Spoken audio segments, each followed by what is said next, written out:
When we consider the most fundamental concept of deity, it presents only one God. Yet, when the idea of deity is expressed in terms of his attributes, his relation to the universe, the one becomes three, and we find universally the concept of God as a trinity. This is true with all great religions of the world. According to the Kabbalah writings, the deity is one because it is infinite. It is triple because it is ever manifesting. To the Christian, he is the Father, Son, and the Holy Ghost. To the Hindu, he is the Brahma, Vishnu, and Shiva, or the Creator, Preserver, and Destroyer. In ancient Egypt, he was Osiris, Isis, and Horus, that is, the Father, Mother, and Son.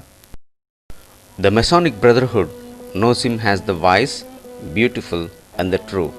Universally, he is recognized as the omnipotent, omniscient, and omnipresent. Extending this pattern in philosophical terms, we see first the objective world about us, or the world with things and objects.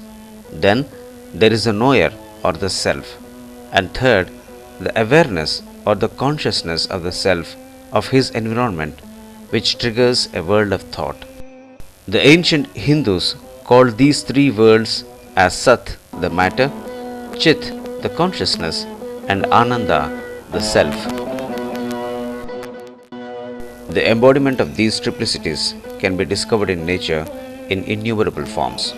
For instance, light is broken up into three primary colors, that is, red, yellow, and blue. Time can be classified as the past, the present, and the future. Our physical world is made up of three elements: gases, liquids, and solids. Finally, when we consider man himself and attempt to apply the rule of triangle, we can discover that man is a microcosm, the little universe, and in him contains the vast macrocosm in miniature. In all ages, 3 has been considered a sacred number, always associated with some concept of deity, and that deity was regarded the divine creator, the great geometrician, by whose design and measure the whole universe is built.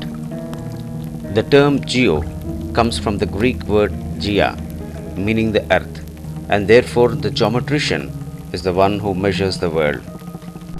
In this context, it is interesting to see that the triangle is the first geometric figure, as the least number of straight lines that can enclose a figure is 3.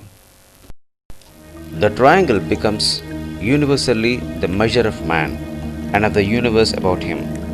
And when two triangles become superimposed one upon another to form the intertwined triangles, they also symbolize a relationship between the spirit and matter, between life and form, and finally, the perfect sign of the union of the soul with spirit and of man with God.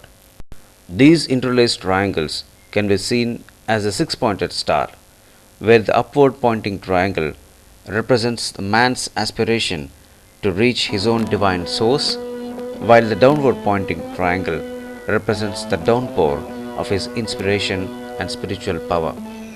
In the real sense, the symbol of the two interlaced triangles is incomplete without considering the invisible, unmanifest reality at the center. Within each triangle, there is the invisible point. Within the divine Trinity, there is God, who is absolute being. Within the human triad, there is the divine. The symbol of the interlaced triangles, with its invisible center, expresses the entire philosophy of life in manifestation. Therefore, the six-pointed star has a seventh dimension. It is termed the silent watcher, God in his universe, or God in man.